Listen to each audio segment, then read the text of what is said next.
आज मैं आपको कटिंग करना बताऊंगी बेल्ट वाला 4 प्लेटेड ब्लाउज़ और जिसमें बेल्ट भी अटैच होगी फ्रंट हुक से हुक वाला। तो सब और 36 साइज़ का ये जो हमारा ब्लाउज़ रहेगा। तो सबसे पहले हमें इनर पर इसकी कटिंग करनी है क्योंकि ये ब्लाउज़ जो इनर वाला है। तो नीचे से पहले हम इनर को सीधा कर लेंगे एक सीधी लाइन लगा के।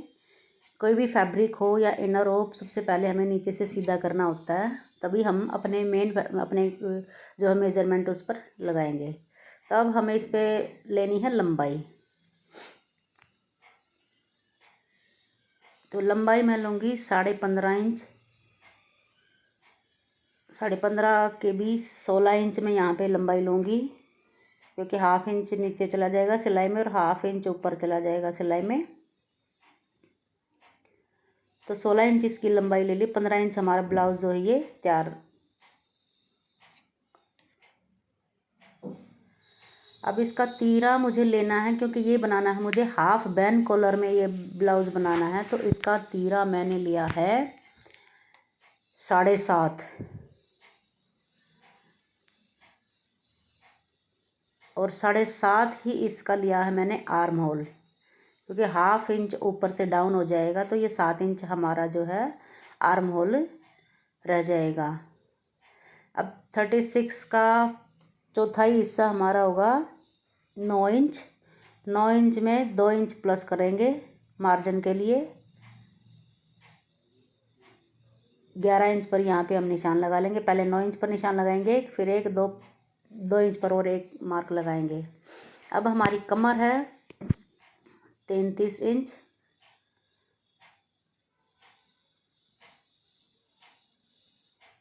तो ये लेंगे हम 8.25 के करीब और अपनी 1.5 इंच प्लेट का लेंगे और फिर 2 इंच मार्जिन का लेंगे। इस फैब्रिक पर निशान थोड़ा सा कम दिखाई दे रहे हैं, इसीलिए मैं आपको एक एक चीज़ बोलकर ध्यान से बता रही हूँ। अब उस निशान से उस निशान को मिला लेंगे। अब आर्म होल शेपर की सहायता से हम अपने आर्म होल की शेप करेंगे। ये यहाँ से पहले हाफ इंच डाउन करना है। पहले गले का मार्क किया 3 इंच। 3.25 इंच पर हम इसका 3.25 इंच पर हम इसका गले का निशान लगाएंगे और फिर हाफ इंच डाउन करेंगे और ये आर्म होल शेपर से हम आर्म होल की शेप देंगे। तो इसमें हमें 1 इंच 1.5 इंच 1.25 इंच नापने की कोई ज़रूरत नहीं होती है अगर आपके पास आर्म होल शेपर है तो। अब नीचे से हम अपने प्लेट का निशान लगाएंगे 3.5 इंच पर और ऊपर से जो प्लेट का टक्स का निशान आएगा हमारा वो आएगा 10.5 इंच पर।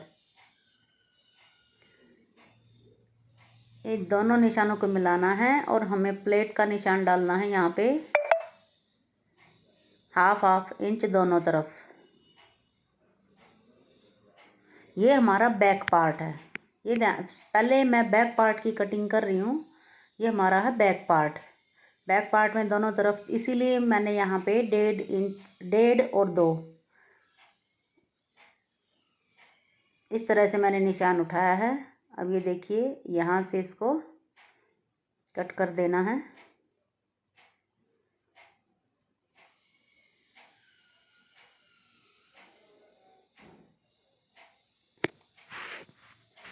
ये बैक पार्ट की इनर की कटिंग हो चुकी है। अब हम फ्रंट पार्ट की कटिंग करेंगे, क्योंकि हमारे ब्लाउज़ में हुक पट्टी बनेगी तो हमें अपना अब ये पल्ला जो है अब फ्रंट पार्ट जो है सीधा लेना है। तो ये देखिए, अब ये ध्यान रखें कि इसे हमें अपनी तरफ घुमा के रख लेना है। बाहर वाला हिस्सा ओपन है, इसकी किनारी से हम हाफ इंच छोड़ते हुए जो कि हमारा सिलाई में जाएगा एक निशान लगा लेना है और जहाँ तक हमारा ब्लाउज़ का प्रॉपर मेज़रमेंट आएगा वहाँ तक इसे रख लेना है। इस तरह से अच्छे तरीके से इसे सेट करना है। अगर हमारी लाइनिंग में कटिंग में गड़बड़ हुई तो मेन फैब्रिक में भी वही गड़बड़ आएगी।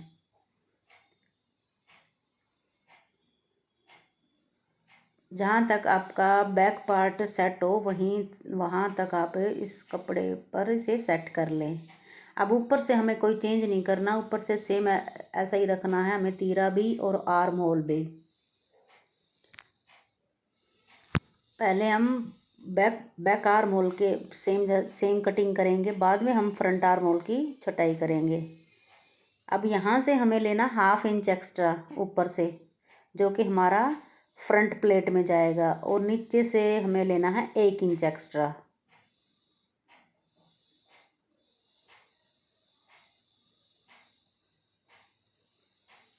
क्योंकि वो स्टिचिंग में जाएगा बेल्ट में कटिंग के बाद।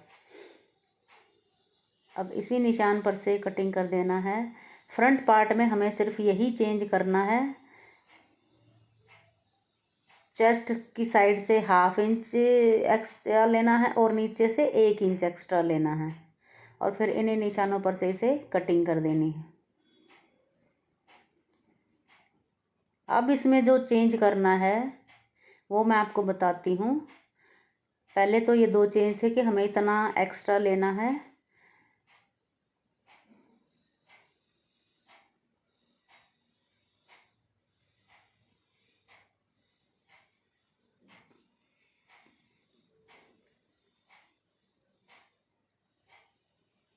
अब ये जो है फ्रंट पार्ट की छटाई है। हम आर्म होल शेपर से ही इसकी बहुत अच्छे से शेप दे सकते हैं।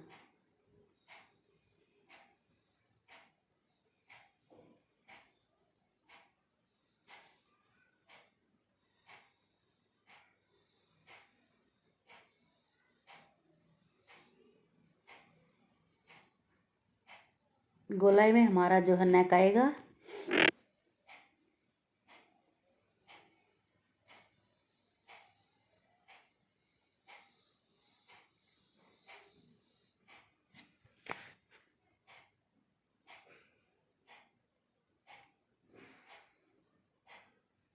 अब नीचे से हमें 3 इंच पर एक निशान लगाना है। जितनी आपको बेल्ट बनानी है उतनी आप ले सकते हैं, तो मैं यहाँ पे 3 इंच का एक सीधा निशान लगा लिया है। अब अंदर वाली साइड से, जो हुक पट्टी की साइड है, वहाँ से 1/2 इंच ऊपर लूँगी। अब यहाँ से प्लेट का निशान जाएगा हमारा 10.5 इंच पर। ये हमारा प्लेट का निशान है। 1/2 इंच दोनों तरफ हमें प्लेट का निशान डालना है।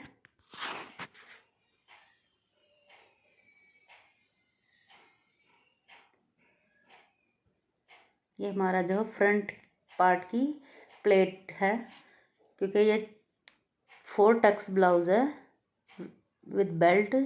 थोड़ा सा निशान आपको इसमें कम दिखाई दे रहा है, क्योंकि मैंने चौक चेंज किया, सारे इसी तरह से दिखाई दे रहे थे। अब बेल्ट को बाहर की साइड हमें 1 से 1.25 इंच ऊपर निशान लगाना है, और अब इसको इस तरह से शेप देनी है। ये देखिए, ये इस तरह से हमें अपनी बेल्ट को शेप देनी है।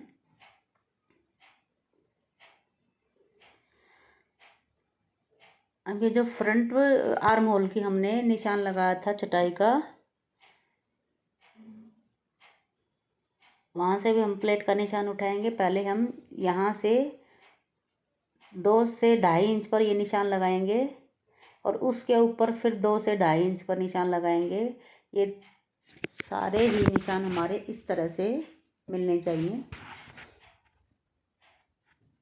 पहले हम आर्म होल की जो फ्रंट पार्ट की कटिंग है उसे करेंगे।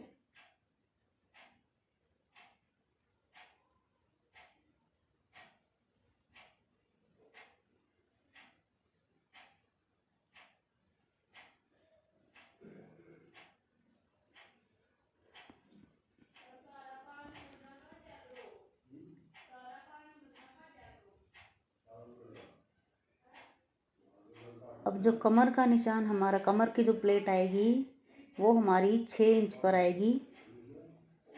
उस निशान से इस निशान को, जो हमने 2 से 2.5 इंच पर जो प्लेट का निशान उठाया था, इसको भी हम सीधा कर देंगे। अब यहाँ से भी हमें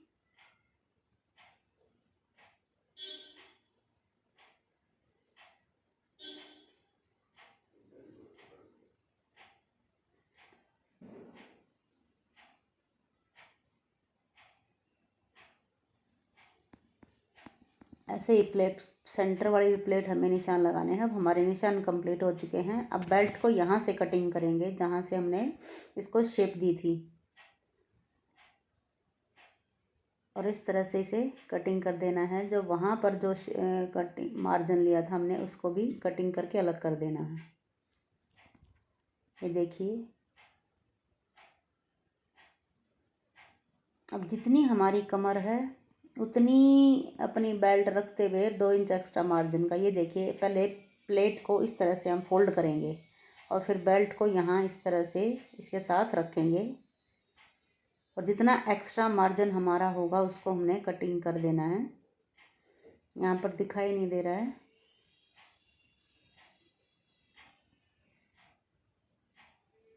इस फ्रंट प्लेट को फोल्ड करते हुए हमें इसको कटिंग कर देना है।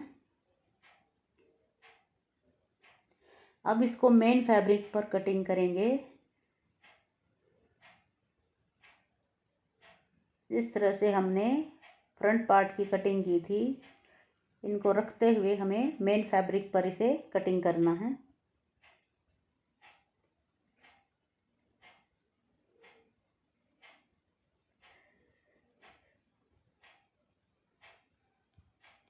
जब आप इनर को रखते हैं ब्लाउज़ पर, तो एक पैर का मार्जिन मेन फैब्रिक में छोड़ते हुए कटिंग करेंगे, क्योंकि इनर अटैच करने के बाद एक्स्ट्रा फैब्रिक को हम कटिंग करेंगे। ये हमारी बेल्ट भी कटिंग हो चुकी है यहाँ से। अब इसका भी जो एक्स्ट्रा फैब्रिक है इतना, इसको भी कटिंग कर देंगे। फ्रंट पार्ट कटिंग हो चुका है। अब कटिंग करना है बैक पार्ट।